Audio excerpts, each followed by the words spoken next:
بسم اللہ الرحمن الرحیم۔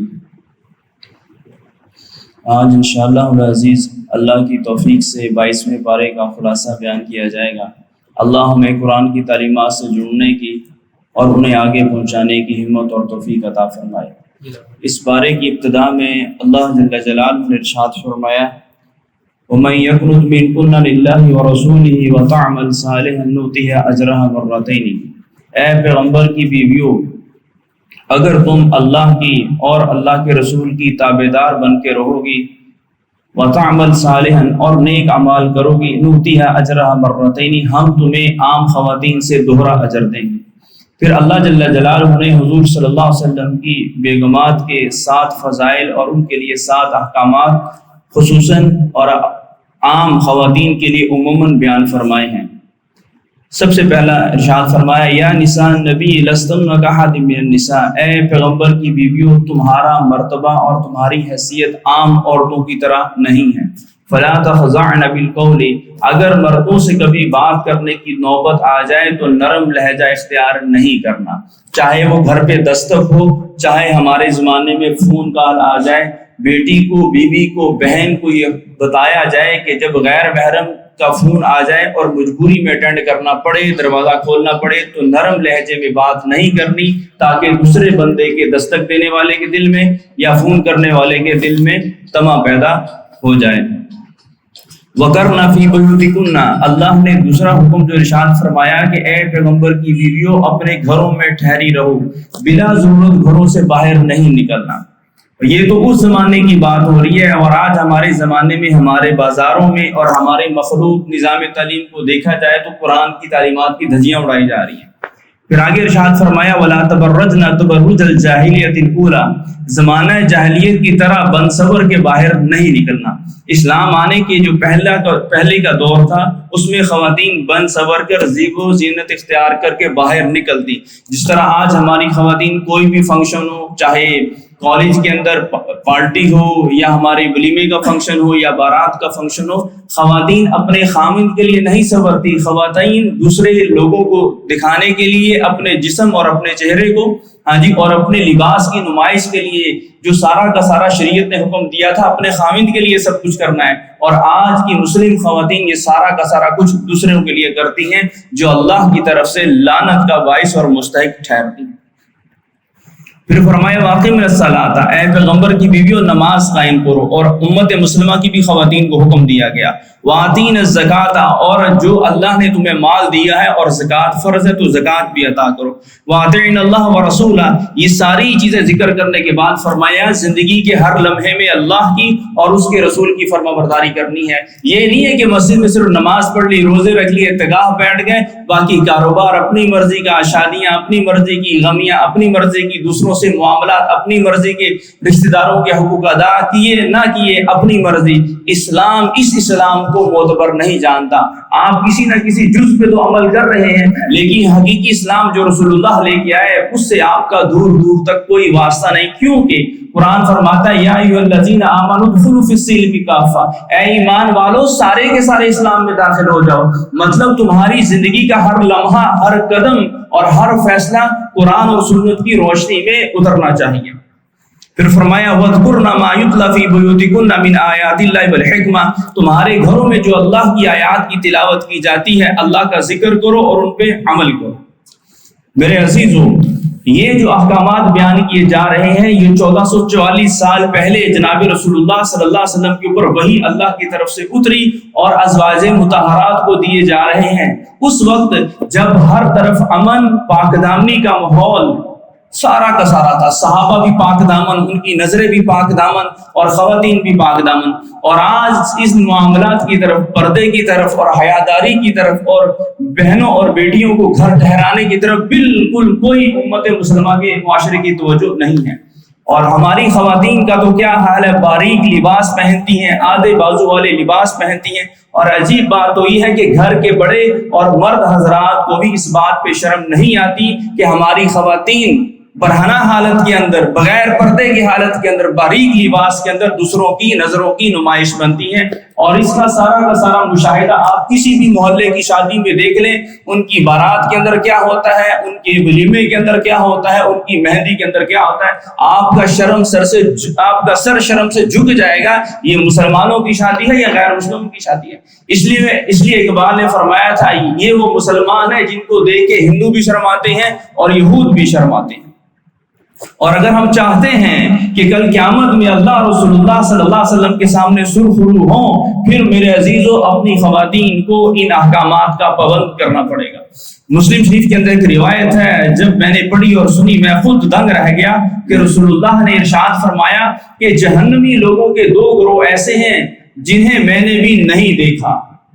یعنی میرے اللہ نے مجھے بھی انہیں نہیں دکھایا کہ عذاب اتنا سخت ہے ان لوگوں کا۔ پہلا گروہ وہ کہ جن کے پاس گائے کی دموں کی طرح توڑے ہوں گے، اور وہ ان لوگوں کو مارتے ہوں گے جنہوں نے غلط فیصلے کیے، یعنی ظالم حکمران۔ آج کے بھی ہمارے حکمران جو غلط فیصلے کریں گے، اور پہلے زمانے کے بھی غلط حکمران جنہوں نے غلط فیصلے کیے، ان کا عذاب قیامت کے دن بہت زیادہ سخت ہوگا، اللہ ہمیں محفوظ فرمائے۔ اور دوسرا گروہ فرمایا وہ عورتیں جو لباس پہن کر بھی ننگی ہوں گی، یا تو ان کا لباس بہت باریک ہوگا جس سے جسم نظر آئے، یا اتنا چست ہوگا جس سے ان کے جسم کے خد و خال ظاہر ہوں گے۔ ہمارے دور میں یہ اسکن ٹائٹ جینز وغیرہ اور بالکل ٹائٹ قسم کے برقعے، یہ ساری کی ساری چیزیں اس حدیث کے اندر داخل ہوں گی۔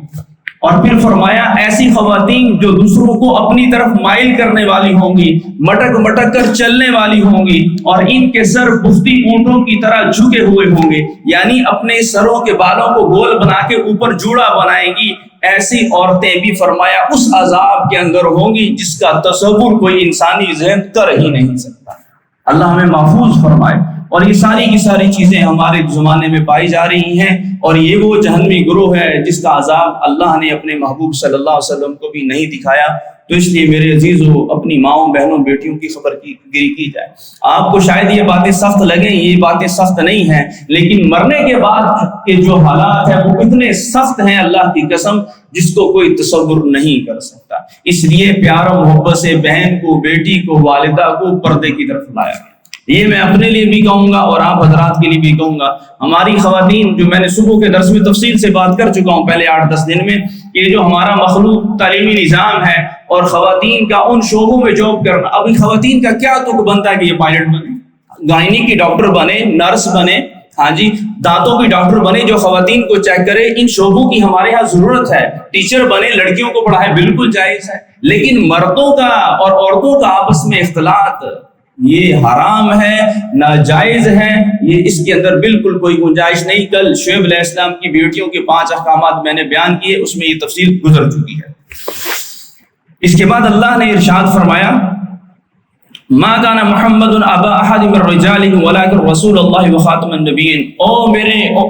بندو، محمد عربی تم میں سے کسی مرد کے باپ نہیں ہیں، یہ ہمارے پیغمبر ہیں اور یہ آخری نبی ہیں۔ اصل میں ماجرا یہ ہوا کہ حضرت زید کو حضور نے منہ بولا بیٹا بنایا ہوا تھا، اور ان کی شادی اپنی پھوپھی زاد بہن حضرت زینب بنت جہاز سے کر دی۔ دونوں میاں بیوی میں آپس میں بن نہ سکی، نبھا نہ ہو سکا تو طلاق ہو گئی، ٹھیک ہے۔ تو جو زید بن حارثہ کو زید بن محمد کہا جاتا تھا، تو اللہ نے فرمایا یہ زید بن محمد نہیں ہے، بلکہ ان کی نسبت اپنے حقیقی والد ہی کی طرف کی جائے گی۔ پھر ارشاد فرمایا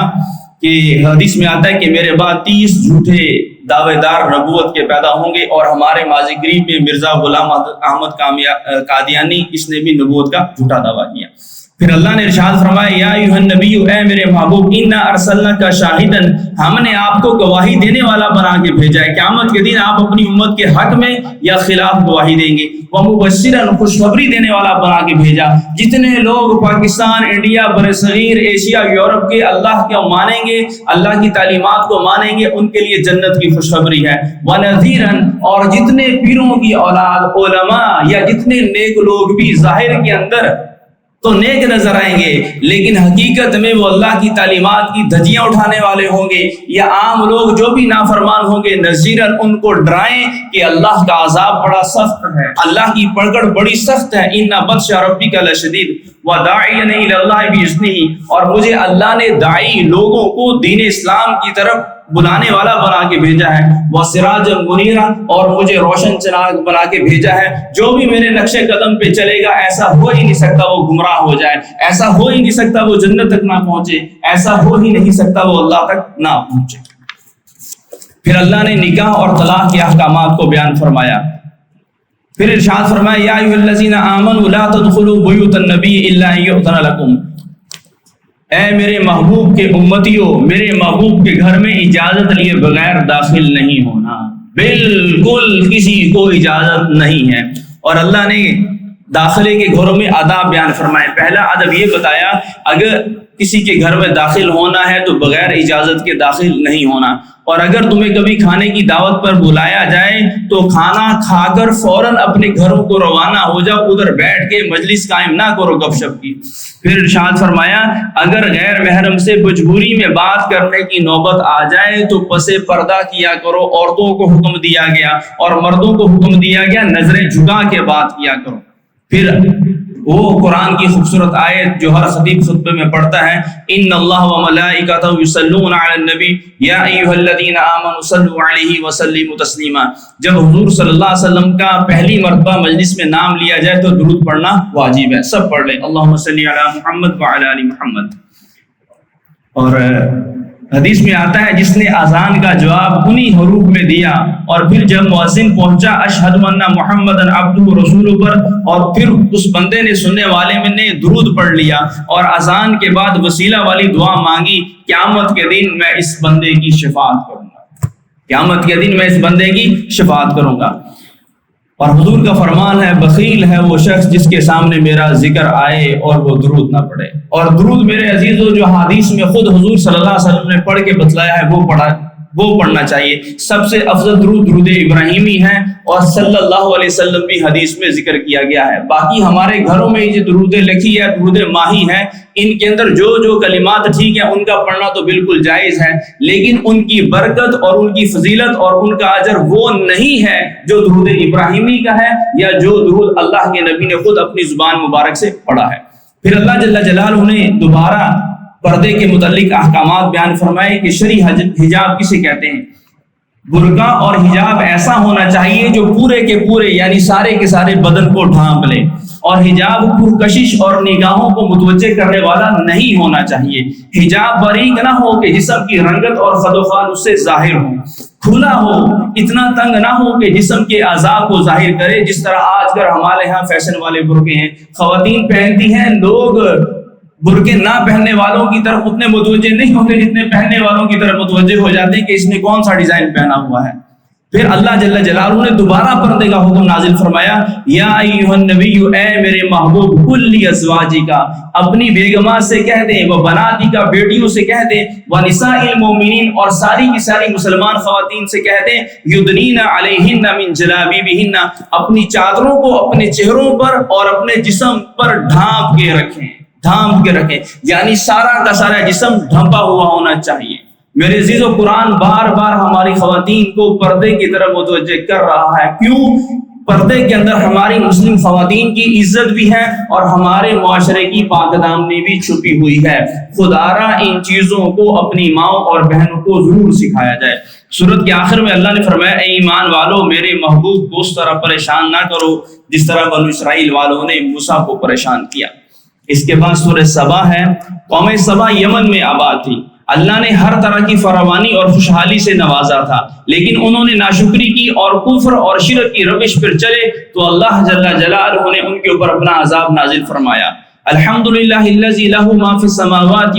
وما فی الارض وللحمد فی الآخرہ، اللہ ہی وہ ذات ہے جس کی تعریفیں آسمان میں بھی ہیں اور زمین میں بھی ہیں، اور دنیا آخرت میں اللہ ہی صرف قابل تعریف ہے۔ پھر اللہ نے داؤد علیہ السلام کا تذکرہ فرمایا کہ ہم نے داؤد کو علم اور حکمت سے نوازا، پہاڑ ان کے لیے مسخر کیے، پرندے اور پہاڑ ان کے ساتھ مل کر زبور کی تلاوت کرتے۔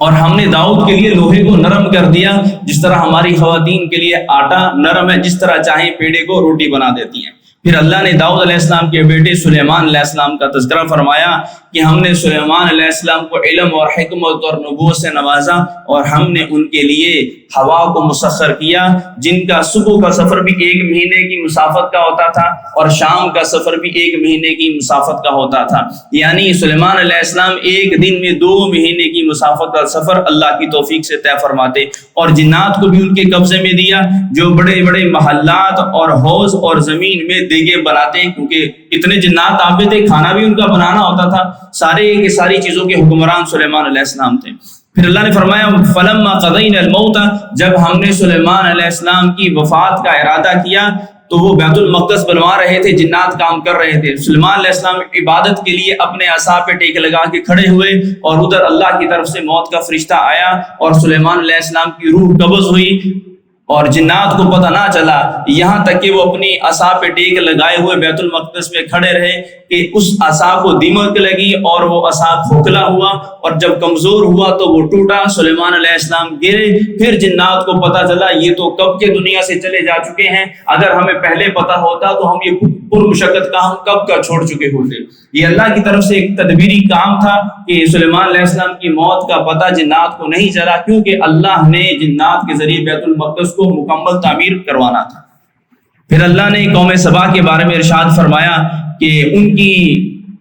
کی ٹھہرنے کی جگہوں میں بڑی بڑی نشانیاں تھی، کہ ہم نے ان کے دائیں اور بائیں باغات دیے، بڑی فراوانی دی، بڑی ہریالی دی، لیکن انہوں نے کیا کیا؟ انہوں نے ناشکری کی، انہوں نے شرک کیا، تو ہم نے ان کو پکڑا، ایک سیلاب بھیجا جنہوں نے ان کی ساری کی ساری خوشحالی کو ویرانی میں تبدیل کر دیا۔ پھر اللہ نے ارشاد فرمایا وما ارسلنا من قریۃ من نذیر الا قال مترفوها۔ آدم علیہ السلام سے لے کے حضرت محمد صلی اللہ علیہ وسلم کے زمانے تک جب بھی کوئی پیغمبر اپنی قوم میں آیا، قرآن فرماتا ہے سب سے زیادہ مخالفت پیغمبروں کی مالداروں نے کی ہے۔ کیوں؟ انہیں مال کا گھمنڈ ہوتا ہے، میرے پاس پیسے کی طاقت ہے، میرے ہاتھ بڑے لمبے ہیں، میں فلاں عہدے سے یہ کروا سکتا ہوں، میرے فلاں سے تعلقات ہیں، میں یہ کروا سکتا ہوں۔ اللہ فرماتے ہیں کہ نافرمانی میں پیش لوگ، پہلی صفوں کے لوگ امیر لوگ ہوتے ہیں۔ اکثریت کا یہ معاملہ ہے، اور آج ہمارے زمانے میں بھی یہی ہے۔ ہاں جی، یہ پٹواری کیا سے کیا نہیں کرتے، ہمارے سرکاری محکموں کے لوگ جو ٹھیک ہیں وہ تو ٹھیک ہیں، ان کی تو میں بات ہی نہیں کر رہا، وہ تو کل قیامت کے دن حضور کے ساتھ کھڑے ہوں گے حدیث کی روشنی میں۔ جو بندہ 2 نمبری کرتا ہے میرے عزیزو، یہ بچ نہیں سکتا۔ اور اتنی سخت باتیں ہیں ایسے لوگوں کے بارے میں، پیغمبر کا فرمان ہے صلی اللہ علیہ وسلم، جس بندے نے ایک بالشت کسی کی زمین دبائی، اس کے لیے ہیر پھیر کی، قیامت کے دن میدان معاشر میں اللہ ساتوں زمینوں کو لپیٹ کے اس کے سر پہ رکھے گا اور حکم ہوگا دھنس جا دھنس جا دھنس جا، اللہ اس کو زمین میں دھنسا دے گا۔ ابھی یہ بات پٹواری کو پتہ چلے، ان کے پاؤں کے نیچے سے زمین نکل جائے، یہ جو 2 نمبریاں کرتے ہیں۔ میں دوبارہ عرض کرتا ہوں، یہ ان لوگوں کے بارے میں بات ہے جو 2 نمبری کرتے ہیں، وہ جس محکمے سے تعلق کیوں نہ ہو، چاہے وہ مولوی صاحب کیوں نہ ہوں، میں اپنے آپ کو بھی اندر لے کے آؤں گا۔ جو کھڑے ہیں ان کی تو اللہ کے ہاں بڑی عزتیں ہیں، بڑی شانیں ہیں، اللہ ہم سب کو عزتیں نصیب فرمائے۔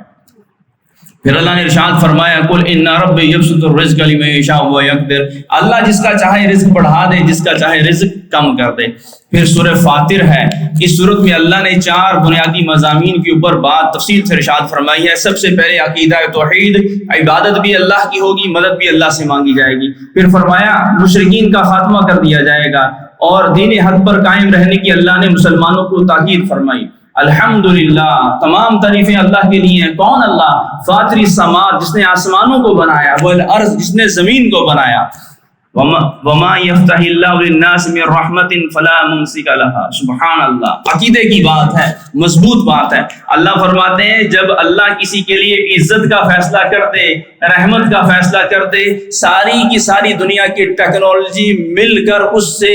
اس عزت کو چھین نہیں سکتے۔ اللہ کرے ہمیں یہ بات سمجھ آ جائے۔ اور قرآن فرماتا ہے عزت تو اللہ کے لیے ہے، رسول کے لیے ہے، اور ایمان والوں کے لیے، مطلب عزت ساری اللہ نے دین اسلام کے ساتھ جوڑ کے رکھی ہے۔ پھر ارشاد فرمایا وما یمسک، اور جس کے لیے اللہ عزت کے فیصلے نہ کرے، فلا مرسل له من بعدی، کوئی بندہ بھی اللہ کے بعد، کوئی مخلوق بھی اللہ کے بعد کسی دوسرے کے لیے عزت کے فیصلے نہیں کر سکتے۔ پھر فرمایا یا ایھا الناس، اے شور گٹ والو، ان وعد اللہ حق، اللہ کا وعدہ حق ہے، مرو گے، قبروں میں سوال جواب ہوں گے، میدان معاشر میں اٹھایا جائے گا، محمد عربی کا سامنا کرنا پڑے گا، اعمال والے ہوئے تو جنت ہے اور بد اعمال ہوئے تو ہمارا عذاب خانہ جہنم ہے۔ فلا تغرنکم الحیات الدنیا، تمہیں دنیا کی ریل پیل، شور کوٹ کی دکانیں، یہ نوکریاں کرنا، یہ بچوں کا تندرست ہونا، یہ تمہیں دھوکے میں نہ ڈالے کہ ہمیں موت نہیں آئے گی، ہمارے چہرے پہ جھریاں نہیں ہوں گی، خواتین بوڑھی نہیں ہوں گی، ہمارے بچے مریں گے نہیں، یہ ساری کی ساری چیزیں اللہ فرماتے ہیں ہم کریں گے۔ پھر ارشاد فرمایا یا ایھا الناس انتم الفقراء الی اللہ، اے دنیا بھر کے انسانوں تم سب کے سب محتاج ہو، غریب ہو، واللہ هو الغنی الحمید، اللہ ہی سب سے زیادہ مالدار ہے، اللہ ہی سب سے زیادہ قابل تعریف ہے۔ پھر اللہ نے ارشاد فرمایا تجارت کے بارے میں، ہم میں سے ہر بندہ ایسی تجارت کرنا چاہتا ہے جس میں گھاٹا نہ ہو، نفع ہی نفع ہو، تو اللہ نے ارشاد فرمایا ان الذین یتلون کتاب اللہ، جو لوگ اللہ کی تلاوت کرتے ہیں، پڑھتے ہیں، عمل کرتے ہیں، آگے پہنچاتے ہیں، واقاموا الصلاۃ، نماز قائم کرتے ہیں، وانفقوا، اور خرچ کرتے ہیں، کون سا؟ مما رزقناہم، اس مال میں سے جو اللہ فرماتے ہیں ہم نے انہیں دیا، سرن، چھپ چھپا کے، علانیتاً، سب کے سامنے، یرجونا، یہ ایک ایسی تجارت کر رہے ہیں لن تبور، جس کے اندر خسارہ ہی کوئی نہیں، خسارہ ہی کوئی نہیں۔ تو جو بندہ ابھی قرآن کو سمجھتا ہے، عمل کرتا ہے، آگے پہنچاتا ہے، نماز پڑھتا ہے اور مال خرچ کرتا ہے، اللہ نے فرمایا یہ ایسی تجارت کر رہا ہے کہ تجارت کرنے والے کو کبھی گھاٹا نہیں ہے۔ آسان الفاظ میں کہوں تو یہ اللہ کا پارٹنر ہے، اللہ کا۔ تو کیا خیال ہے جس کا پارٹنر اللہ ہو، اللہ اس کو گرنے دے گا؟ نہیں گرنے دے گا۔ تو اللہ سے پارٹنرشپ کریں، قرآن کو سمجھیں، آگے پھیلائیں، نماز قائم کریں، آگے دعوت دیں، اور اللہ کے نام پہ خرچ کریں، اللہ، اور گن گن کے خرچ نہ کریں، گن گن کے خرچ نہ، گن گن کے بھی کریں، اور کبھی زندگی میں ایسے موقع بھی آئے کہ جیب میں ہاتھ ڈالیں، سارے کے سارے اللہ کے نام پہ میں دیتا ہوں۔ ہاں، اور اللہ نے تعریف فرمائی ہے رجال لا تلہیم تجارت ولا بیع عن ذکر اللہ، مسلمان تو وہ مرد ہیں، وہ عورتیں ہیں جن کی تجارت ان کو نماز سے، روزے سے، اللہ کے ذکر سے غافل نہیں کرتی۔ پھر اللہ جل جلالہ نے سورت کے اخیر میں فرمایا لو یؤاخذ اللہ الناس بما کسبوا علی ظہرها من دابہ ولکن یؤخرهم الی اجل مسمى، اگر اللہ انسانوں کو پکڑنے پہ آئے ان کے گناہوں کی وجہ سے تو دھرتی کے اوپر تمہیں ایک بھی رینگنے والا جانور نظر نہ آئے، کوئی انسان نظر نہ آئے، کوئی پرندہ نظر نہ آئے، اللہ سب کو تباہ کر دے، لیکن یؤخرهم الی اجل مسمى، لیکن اللہ نے ہر چیز کا ایک وقت مقرر کر رکھا ہے، وہ وقت آئے گا تو اللہ ہر بندے کو اپنی عدالت کے کٹہرے میں کھڑا کرے گا اور ہر چیز کو اچھی ہو یا بری اس کے سامنے لے کے آئے گا۔ اس کے بعد سورہ یاسین ہے، انشاءاللہ وہ کل کے بارے میں 23ویں پارے میں اس کی مضامین کے اوپر بات ہوگی۔ اللہ ہمیں قرآن کے ساتھ جڑنے کی اور اس کی تعلیمات کو آگے پہنچانے کی توفیق عطا فرمائے۔